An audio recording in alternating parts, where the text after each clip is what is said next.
Welcome back to the BBQ Beautiful podcast, where we talk about all things smoked meat and so much more, including hilarious stories about our farm-to-table lifestyle and our love of the outdoors. I'm your host, Trevor. Be sure to tune in until the end of today's episode for this week's feature recipe and how to qualify for the Barbecue Brag to Win giveaway contest. Episode 14, let's do this. Today we have Kyle back in part 2, talking all things hunting, ice fishing, barbecue, good food, and so much more. So let's get right into it. Yeah, when you're cooking and you're first starting out, don't get frustrated.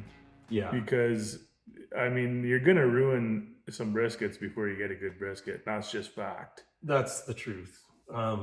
Luckily, I had a friend like you who was able to walk me through. Like, you literally came to my house and you were like, we did it step by step sort of thing. And then, overnight, basically, you just told me what to do and I followed and it's crazy how nervous you are doing your first brisket. Like, Yeah. You're scared shitless, really. Like, you're scared you're going to ruin it and you're scared something's going to happen. Your fire is going to go out, or your temperature is going to be wrong, or this or that.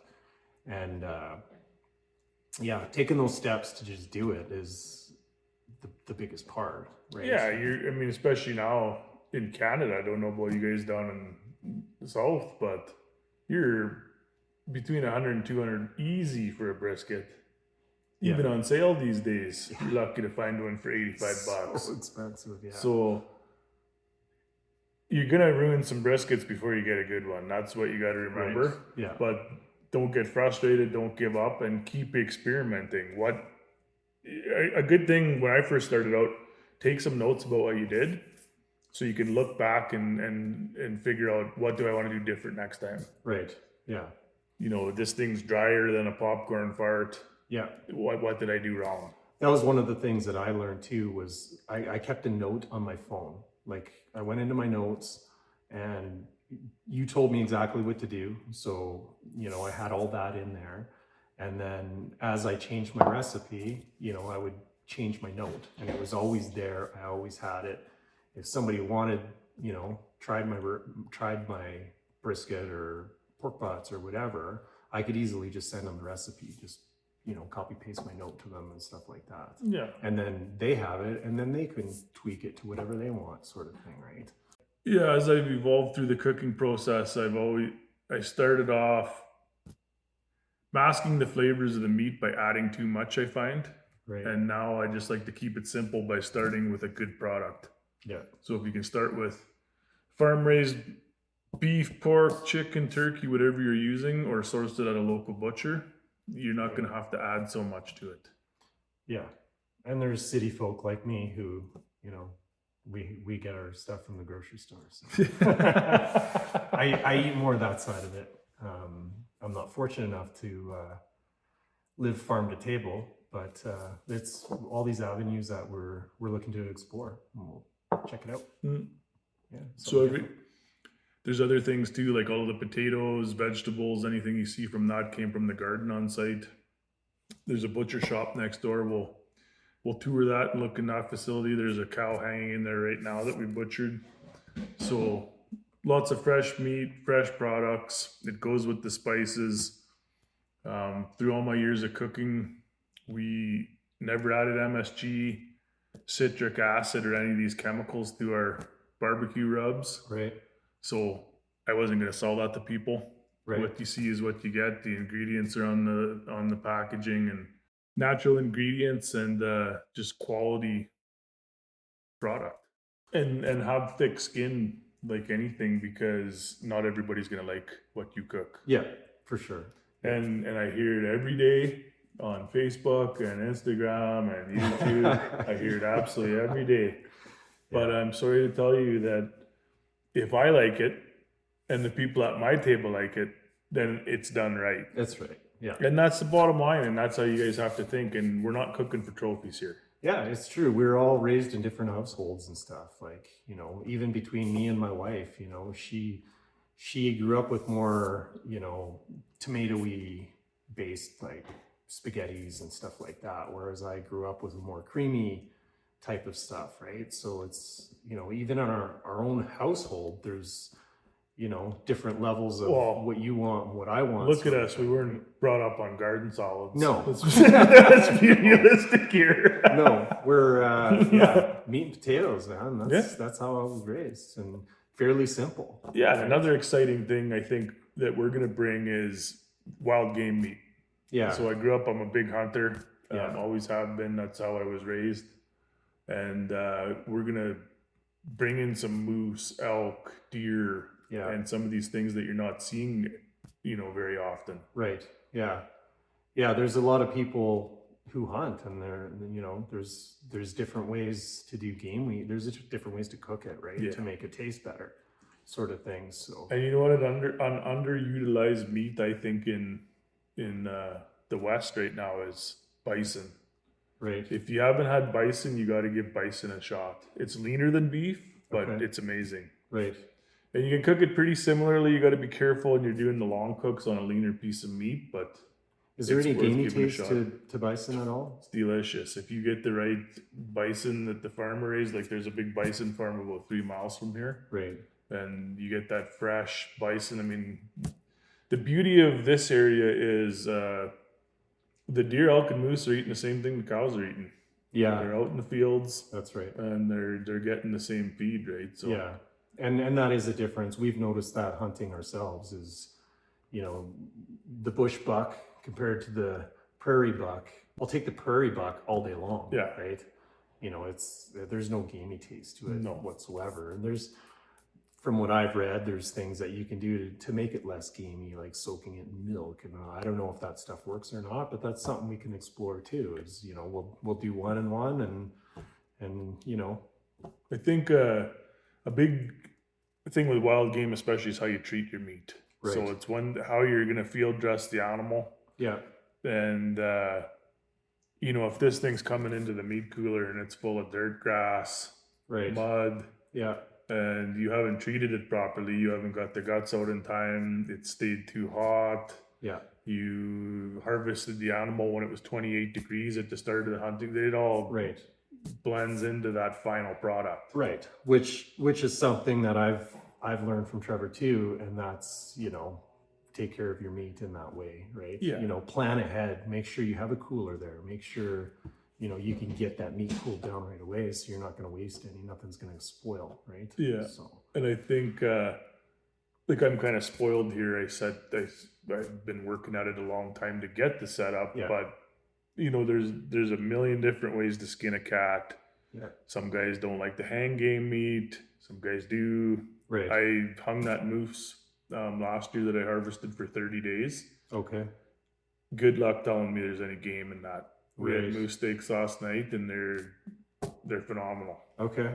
So aging the moose takes away the gaminess. And too? again, I'm not going to sit here and pretend I know the science behind it. Right. You're going to hear, in your opinion, both ways, Yeah. but when I taste that moose, okay. it benefited from that 30-day hang. Right. Okay. And that's in a very controlled environment. It's the same setup as a butcher shop. Right. That's So- right. Yeah.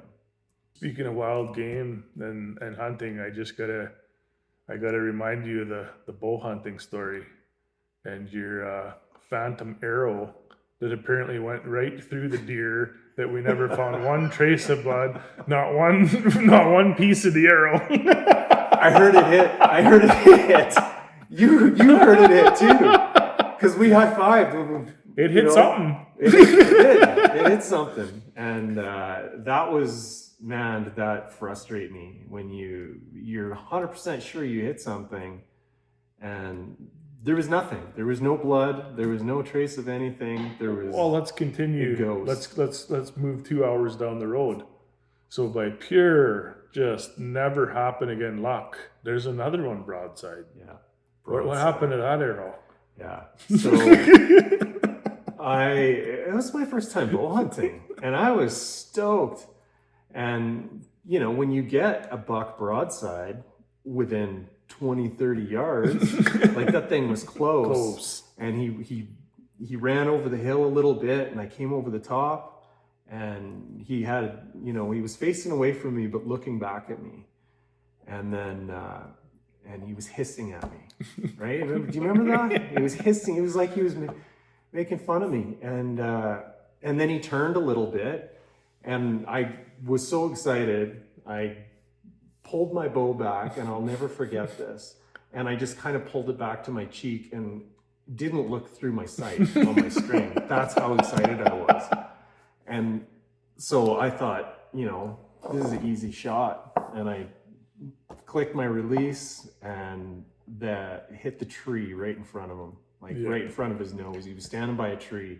Like dead center of the tree. Dead center of the tree. Never retrieving that broadhead ever out of that tree. Yes, but thank God it did that instead of, the other way, and it would have hit him in the ass, right? Yeah. And then I would have injured the deer, and then I would have felt even, even sillier. But, and then same thing, he just looked at me, let out a hiss, and away he went, like, you idiot, basically, is what he was saying to me. Yeah, those are tough, like, learning lessons even when you're hunting and stuff, right? Yeah. You're learning.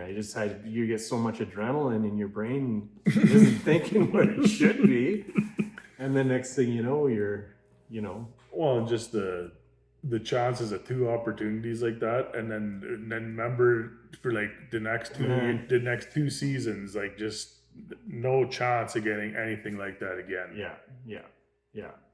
And the thing of not thinking, like, just, you can't stop thinking about that for days. Days. I was like, maybe I should go back there and look more. But we scoured that place. We looked for hours looking for blood or looking for something. And, that thing ghosted quick. It was gone. Yeah. But, yeah, it was, weird situation like that. Yeah. Unfortunately, I don't have any stories like that to tell about you. But every shot's been, instant bang on, and we'll pull out its heart. Yeah, there's a hole in the heart every time. And there's me shooting trees, and who knows what. All the grass isn't safe around me. I never did find the arrow. Right? So we were hoping to find a bloody arrow. There was nothing. No, everything's gone. So, anyways, that was pretty fun. But yeah, and these are the things we'll bring, right? How to take it, how to break it down, what to do with it. Got a cold smoke house, so lots of jerky. Yeah, so you've got a lot of unique things too that most people don't have. For one, that's a gigantic stick burner. Yeah, most people don't have something like that. They'll have like the little pit boss ones, or the ones you get at Walmart or whatever, which is fine. They all have their place. They all kind of do the same thing. They all make smoke. And you remember, I started with the egg. I was smoking with the big green egg, and really, it produced good product. I was cooking so much meat, it couldn't keep up. Yeah. And then the beauty was, working where I was working at the time, I had an engineer, before all these little gadgets came out that could keep your fire going with the little fans in them. Yeah. I had an engineer build me one. Right. So remember, I had that big sleeve, and that it looked like a dryer vent going into the green egg, and I could go to sleep, come out, and there's my food in the morning. That's right. Yeah. And it was at that exact temperature set to that thing was give air when it moved 1 degree. Yeah, that thing was dialed in. Yeah. But when you got briskets and pork butts and ribs and everything stacked on top of each other, I just ran out of space. Yeah. So then when I had the opportunity to get out of the city in COVID, and we moved out to the farm, this was my first project. And I had it in this garage and was welding after work until midnight and building this thing. Yeah. And you know what? Not a lot of material to find how to do this. Right. So any of you welders or guys that are doing this kind of thing, post some videos and help people out. Because trying to determine how to take a round propane tank, cut the right hole, and hook it to another round propane tank with very limited welding experience. Yeah. And have the right size hole and the volume. That's right. And the size of the stack and everything else. It was trial by error. Yeah. Yeah. Finding all the information for a lot of stuff is pretty difficult a lot Yeah. of times. So that's all we're trying to provide here is some of the things that you're not going to be able to find very easily. Yeah. And we're going to put it there. And that doesn't mean you have to follow step 1, step 2, step 3, step 4, or it's not right. Yeah. Use it as a base. Yeah. And keep experimenting until you find what you like. Because Right. I'll just keep saying it. If you like it and the people at your table like it, then it is right. That's right. Yeah. Period. We're not here cooking for a trophy. Yeah. We're not arguing about whose is better and this and that. And the other thing is winter cooking. We live in a northern climate. I cook all winter long. Doesn't matter if it's 30 or 40 below. It's fire.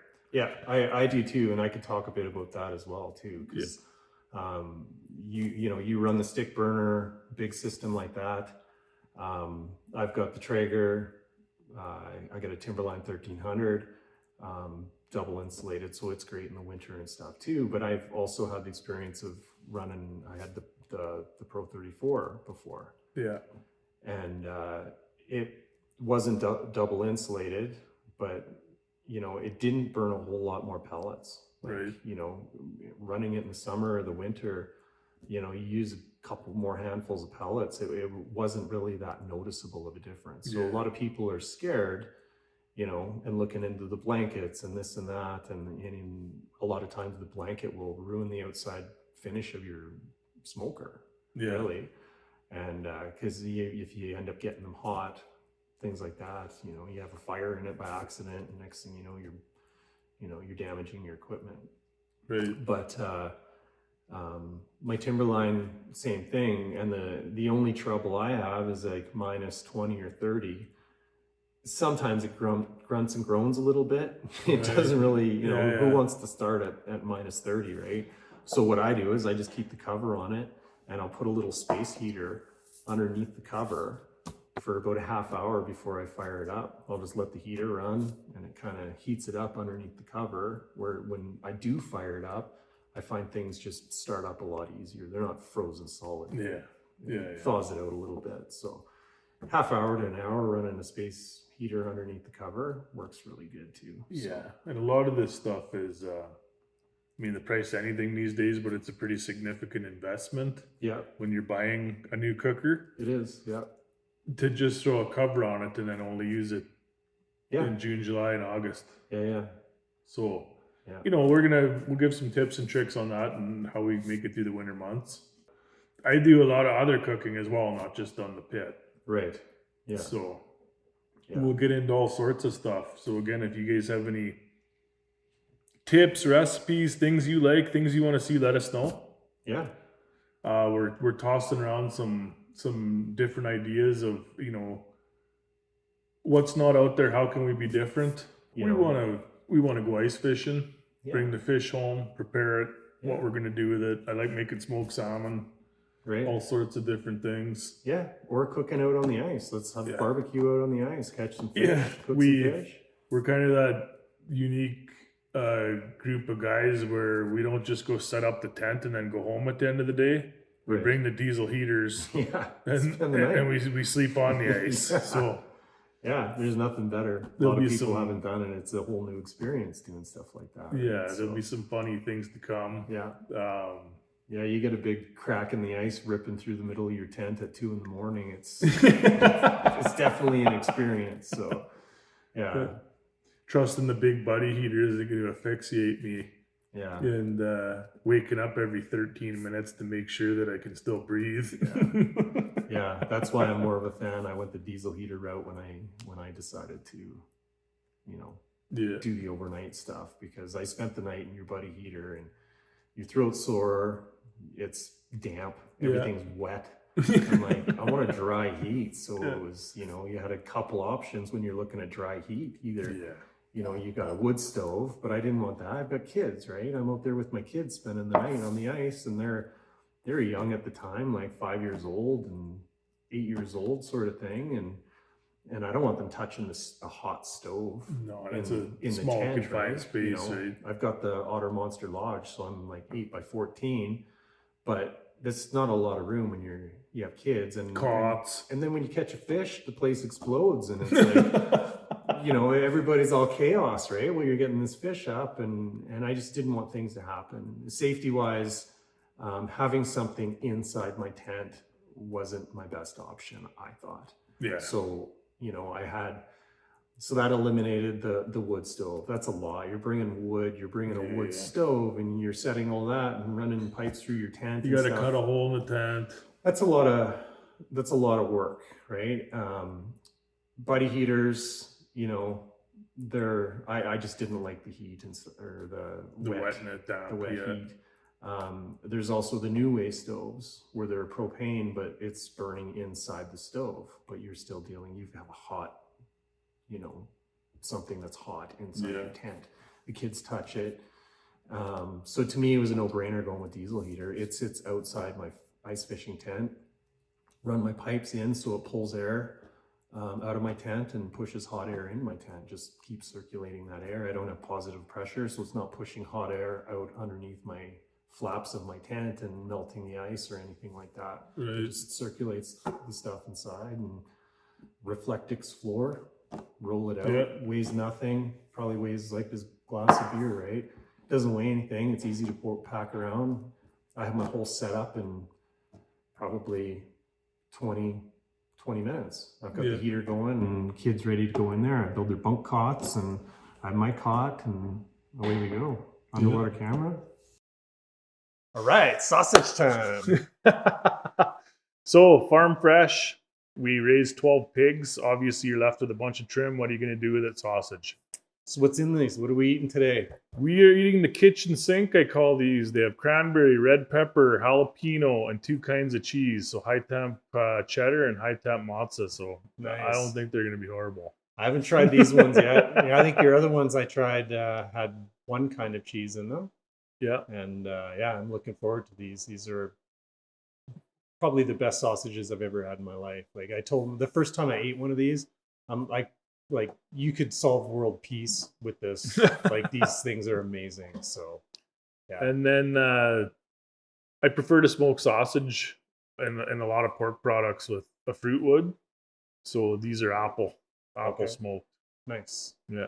And isn't that what your pigs were finished on too? Pure apples. All the neighbors bringing their apples from their trees over, and I'd make like 100-pound batches at night, blend it down, cook it in a big stainless steel pot, and that's what they got fed to finish them. Nice. So it imparts a sweetness to the meat. Yeah, perfect. So, well, bon appetit. Let's dig in. Oh yeah. We're not knife and forking it either. No.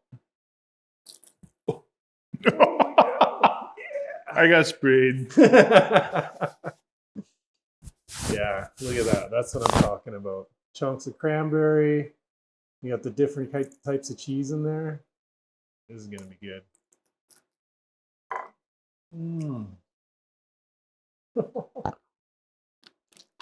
Oh my goodness. Yeah. Wow. I love that 2 types of cheese. That's really good. Yeah, it gives it definitely a softer texture, but then you get the snap from the casing, the all natural hog casing, and then the 2 types of cheese in there. Yeah, a little bit of kick from that jalapeno, and wow. I mean, talk about juicy. Yeah.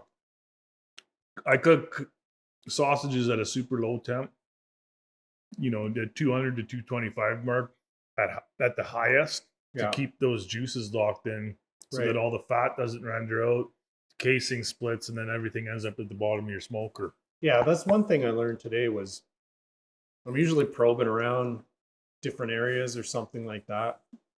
But with sausages, you can't really do that. You're going to poke holes in them. Everything's going to leak out. So I noticed Trevor picked one sausage, and that was the only sausage that he would probe, right? So it makes sense to me. Saved all the juices. So yeah, and eat that one before you even go in the house. That's yours.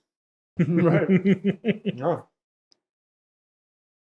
But yeah, because sausages are only smoked for about an hour to an hour and a half. Mild smoke too.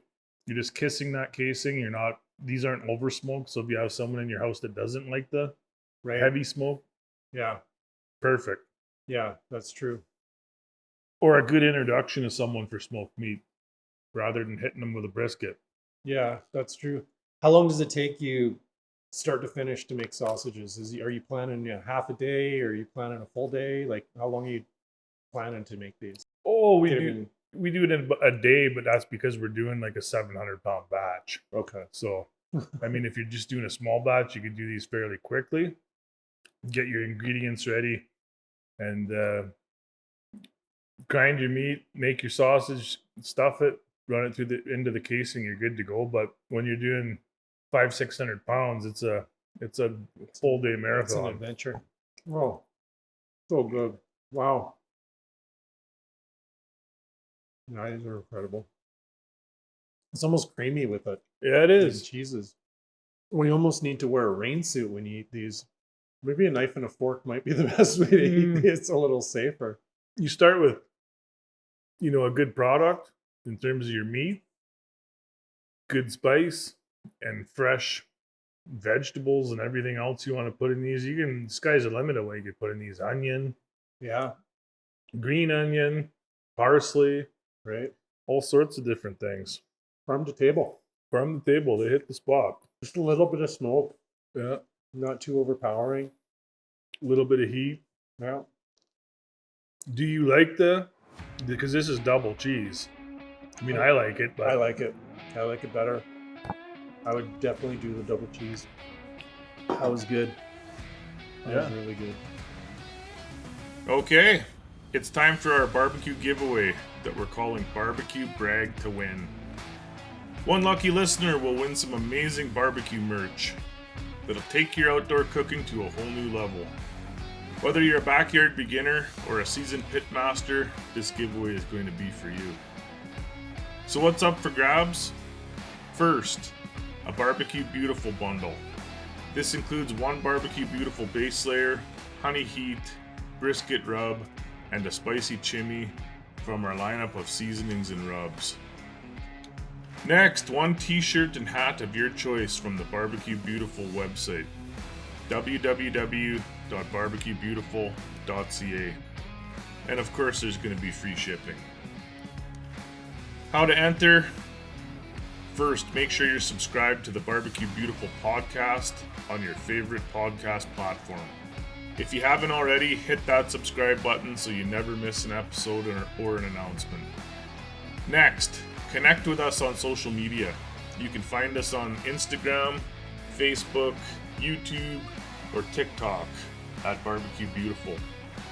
Then share our latest episode on your stories or feed, and don't forget to tag us. Use the hashtag Barbecue Brag to Win. BBQ BRAGTOWIN. This way we can easily find your posts. Finally, drop a comment on our giveaway post telling us about your favorite barbecue recipe, or share your best barbecue tip, pictures, or videos. And here's the kicker. For each additional entry you want to earn, simply engage with us. Like and share the posts, comment on our episodes, or even send us a voice message with your barbecue questions or stories. The more you interact, the more chances you have to win. So get creative and show us your barbecue. Let's talk about the timeline. You have until the 25th of each month to enter. You don't want to miss it, and who knows, it could be you. Why are we putting on this giveaway? Well, we want to express our thanks to each and every one of you who tunes in each week. Your support means the world, and this giveaway is our way of giving back to this amazing barbecue community that we're building together.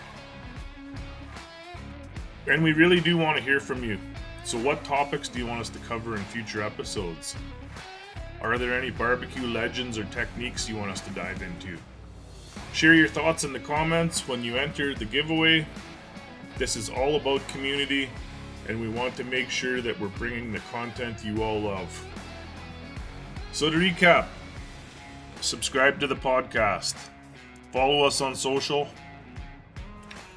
share our latest episode using hashtag Barbecue Brag to Win, and comment on our giveaway post. It's that easy, Get excited because this is your chance to elevate your barbecue game with some awesome gear. Good luck to everyone out there, and may the best griller win.